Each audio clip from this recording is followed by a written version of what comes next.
the idea that that there's an answer is problematic in itself, because an answer, the answer to anything, is based on the postulate that reality is static.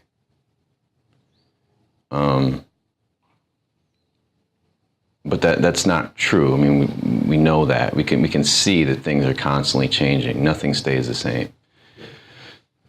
So,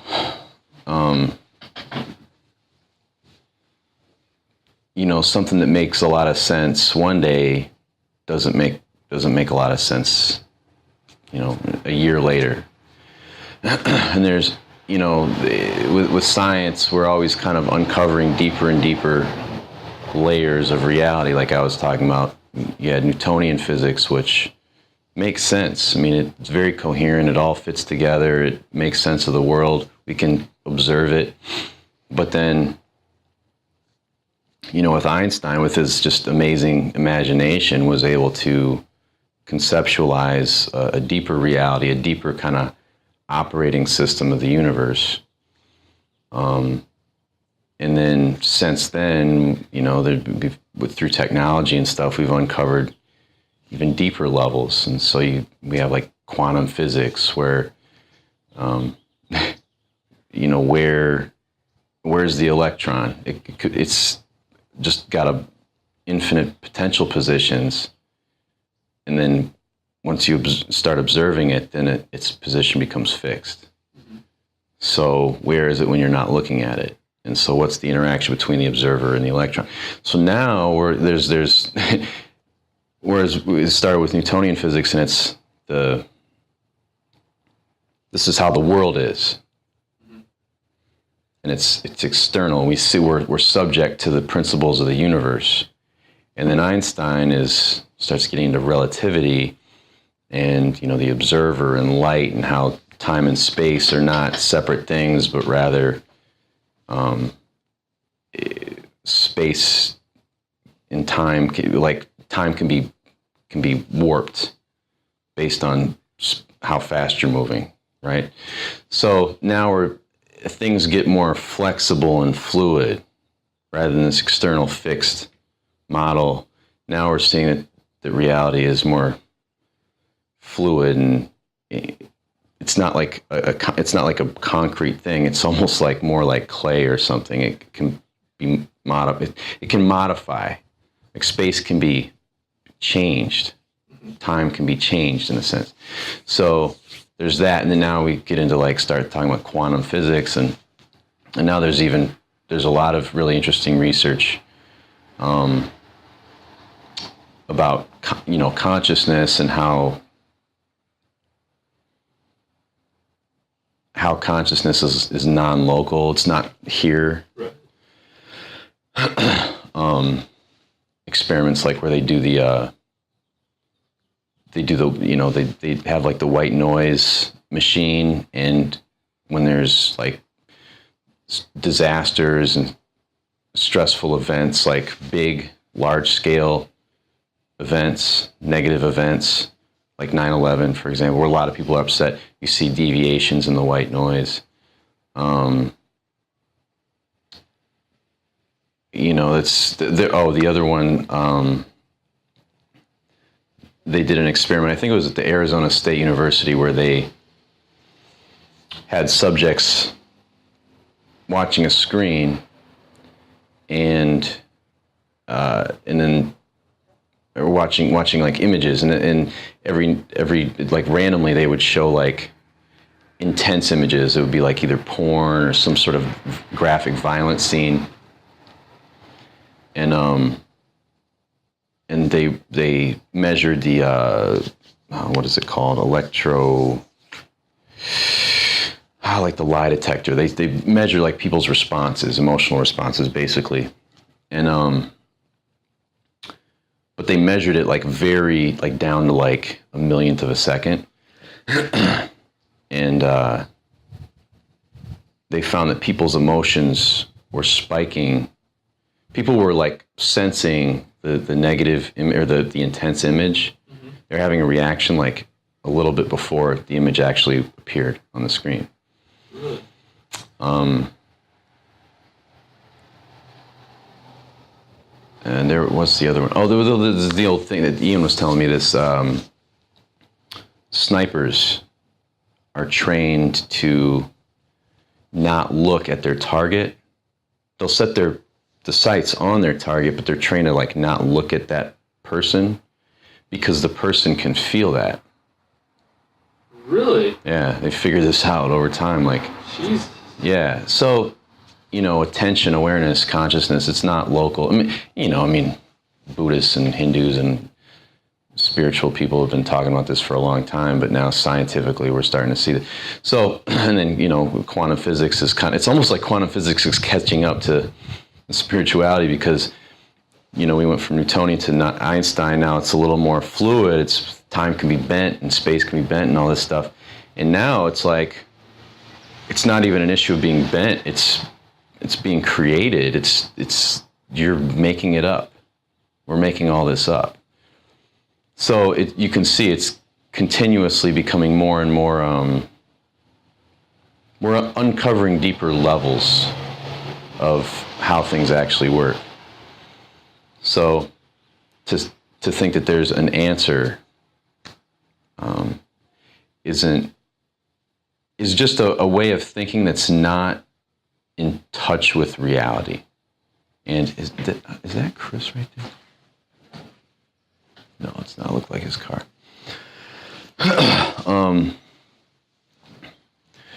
So what I'm going to be teaching this weekend is the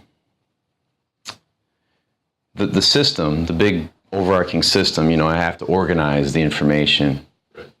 So I use a system. But don't be afraid to, you know, take what I've taught and throw it out the window and say, maybe this system makes more sense to me. Like, for example, you got that PDF. You got this? No, I didn't. I attached that. I sent that. I only got 2. I did attach it. I know I did. That was in one email, and then I sent 2 in another email. Oh, yeah, so I probably didn't even look at the other one then. It doesn't matter. You can look at it later. But what that is, you can hold on to that. What that is a student of mine went through the training and then wrote that up. And it's the same. It's the same concepts and everything. But he went back and organized it in a way that made more sense to him. He didn't change it dramatically. He didn't come up with some new system, but you know, he took the information and kind of reorganized it in a way that was easy for him to understand. So don't be afraid to do that. Don't think that like everything I say is dogma.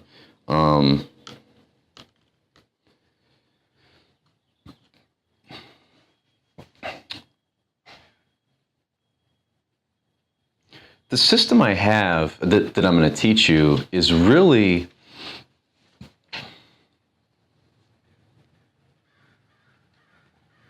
it's a structure for you to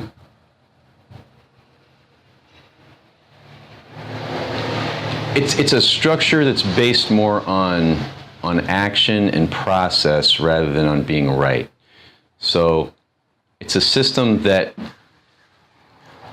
encourages, or actually even forces you to explore and learn and play with women and with people.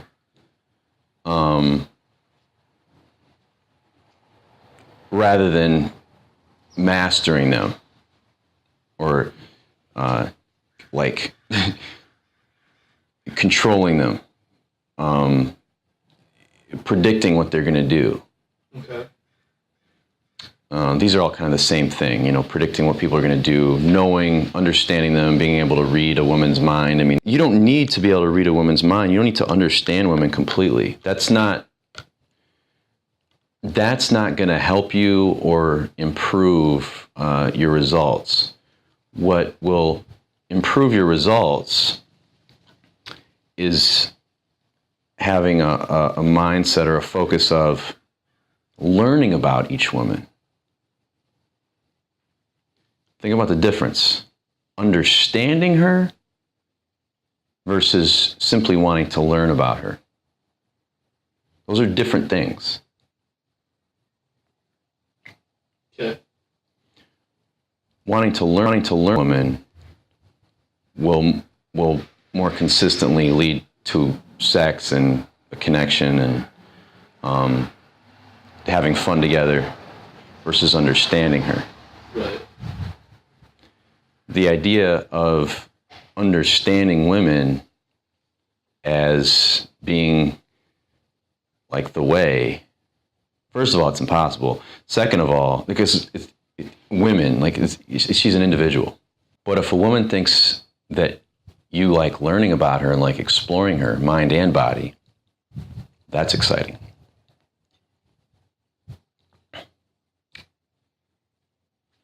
So, from my perspective, if I understood women, if I just understood women, I'd be able to fuck more women or date more women or whatever. But there's a degree of awareness, awareness being part of the ACT system. But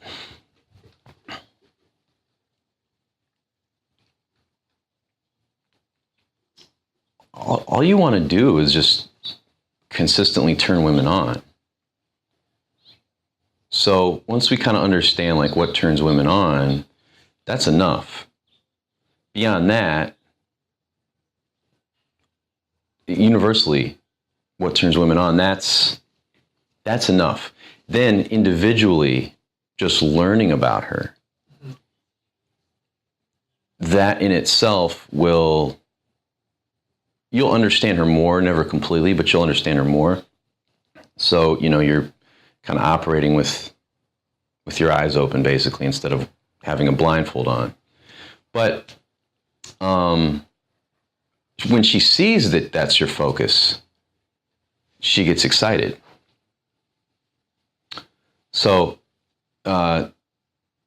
again, you can make all these connections. It comes back to, sure, it's fun as a scientist or a physicist or a spiritualist to think about what's true, what's real, how does reality work, and to look at how the electrons work and all the different things, right? But at the same time, and what's interesting is you'll notice this about the most respected and most interesting thinkers, is that there's always this sense of comfort with not knowing. They're okay not knowing, and they're playing with it. So instead of maybe like Max Planck, when you read like his writing and quotes from him, he's kind of the one who kind of really started to understand like quantum physics. And same with Einstein as well. It's not like they never said, oh, this is it, this is the answer, I got it all figured out. It's always like, that's interesting, that's cool. Well, make a theory out of it. Help us explain things. Maybe that'll help society in terms of like technology, improving people's lives, hopefully, or building an H-bomb or an A-bomb or whatever, whatever. There's things we can do with this model, but you always get the sense that they're sort of like, yeah, I'm playing with it, but is this the ultimate truth? I don't know. So the smartest people, the most respected people, the deepest thinkers, the people that have the most revolutionary and seemingly more accurate ideas also have a sense of humor about the whole thing.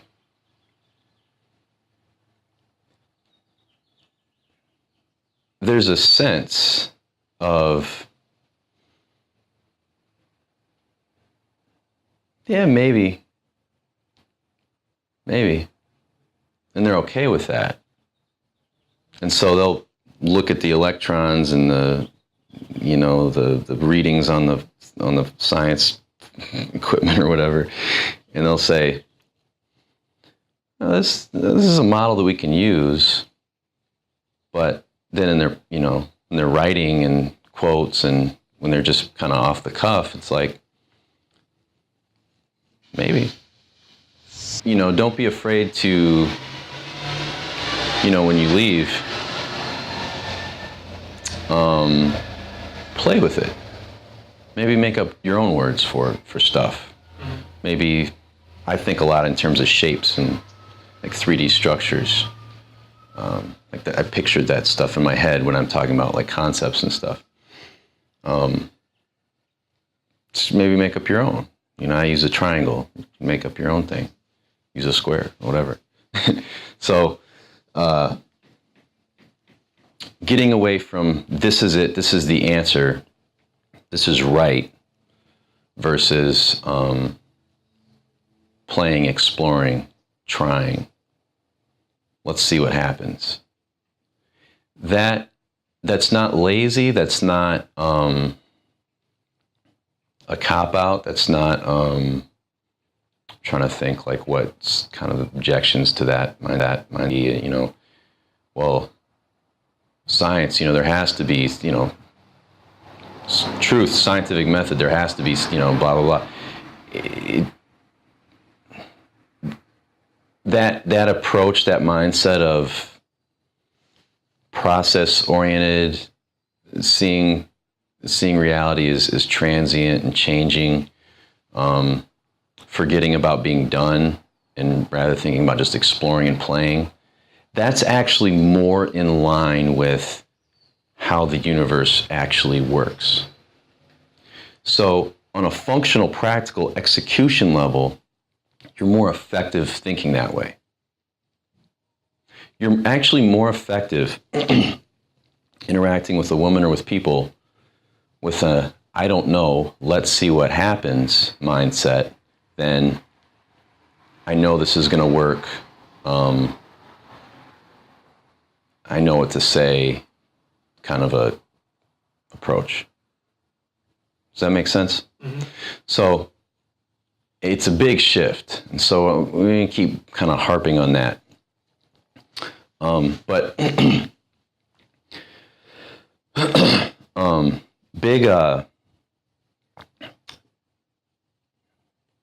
big theme this weekend is going to be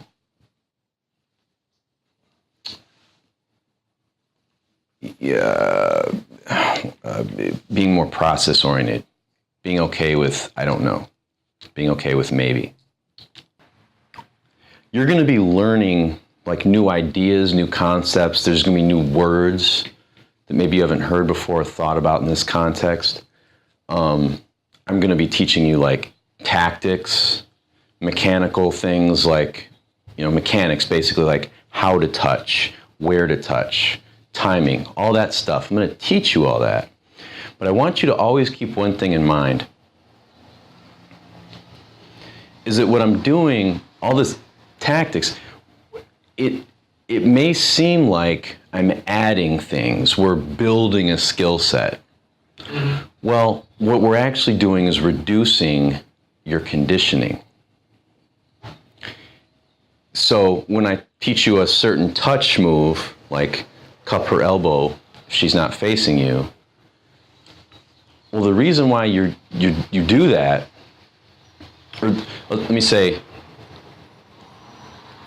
that's something you would do naturally if you weren't conditioned. Mm-hmm. Okay? So thinking about the right way to touch a woman, you already know. You've just been conditioned to think you don't know.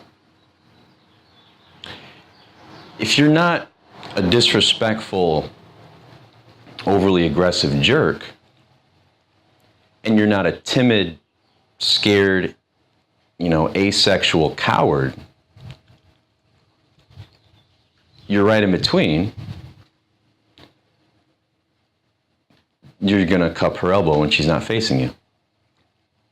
And there's a lot of reasons why you're going to do that. We can think about, well, she's smaller than you.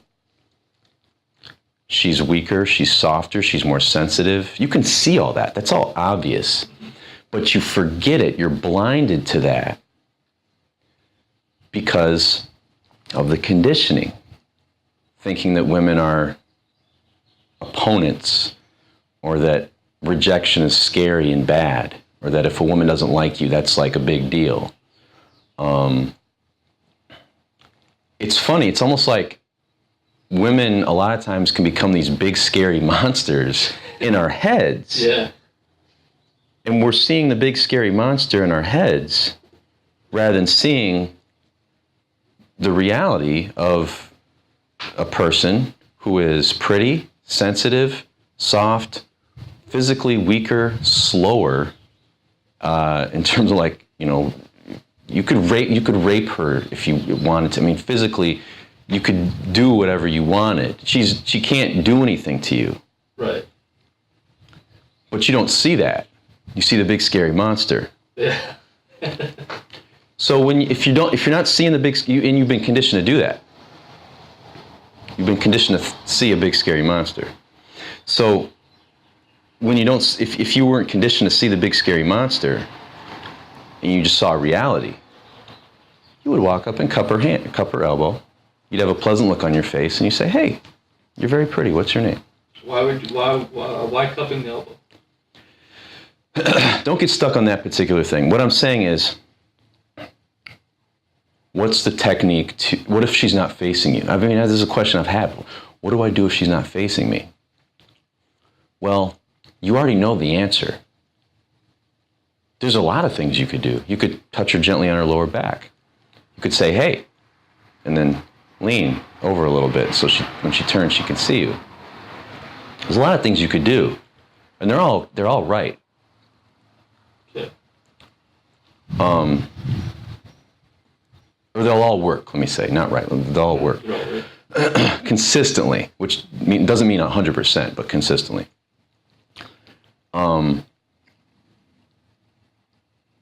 But all those techniques are just what you would do if you weren't conditioned to see the big scary monster in your head.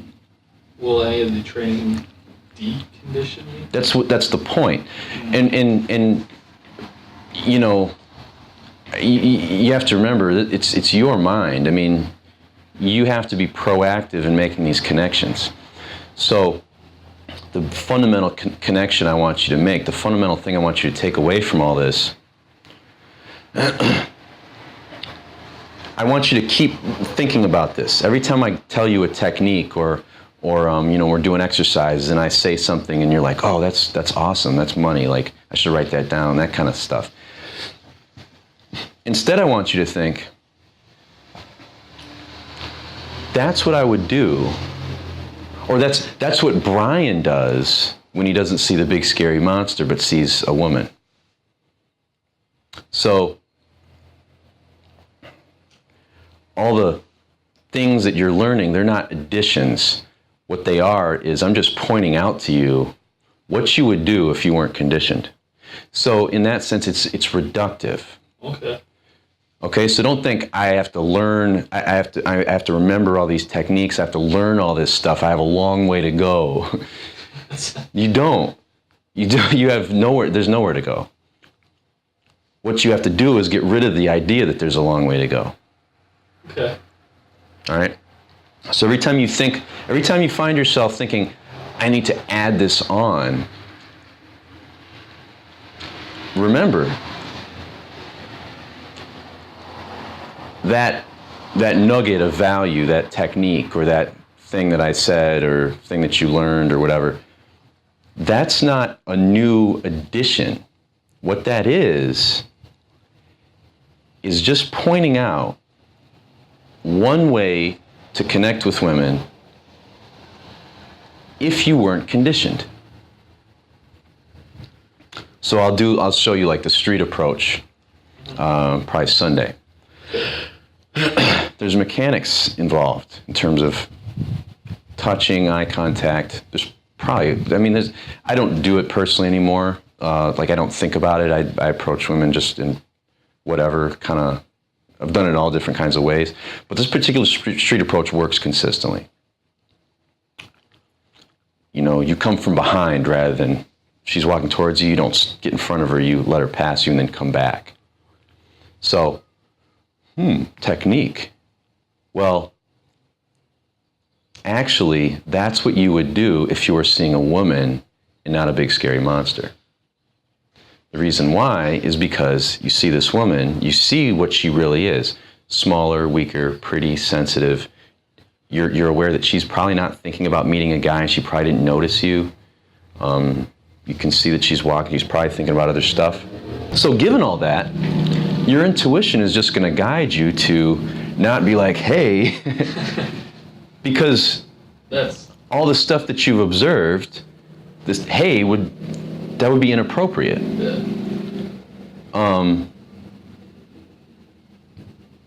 If you see all that and you think, well, I want to talk to her, but there's all this other stuff that I've observed, I'll let her pass and then come up this way. Your intuition will guide you in the right way. So I'm going to teach you this mechanical process of let her pass, come back, wide flank, hand, eye contact, one foot in front of, left foot in front of her left foot, all these little things. But all of that is, I've techniqueified what you would do if you weren't conditioned. And then once you kind of get that down, then you understand the deeper principles. You understand, like, using the techniques, doing the behavior that you would do if you weren't conditioned will give you a deeper sense of reality in terms of like how women actually are in general and how social interactions, how social dynamics actually work. You'll get a sense of that more, and when you get that sense, that intuition, you can throw the mechanics out the window that I taught, that step-by-step process. You can throw that out the window, and then you can, as a woman's walking past, just, hey. But you won't be like, hey. You'll be more like, hey, whoa, you're beautiful. What's your name? The little backwards part. What is that? That's my intuition saying, I understand. I see that she's doing something. She was going this direction. She doesn't know me. Who stops people on the street? You know, homeless people, right? Panhandlers. Yeah. You know, people who want something from you. So I understand that, and I want to let her know that's not what I'm here to do. So I'm all the little things that your brain is just going to manage for you without you having to consciously think about. You know, your brain will just handle that stuff. And so that little part, right? Mm-hmm. You know, I've had guys say, like, I noticed you do that a lot when you talk to women. What's the technique there? I'm aware of it now because people point it out. But all that is me having awareness. I'm just paying attention to reality rather than what I've been, over time was conditioned to think about women.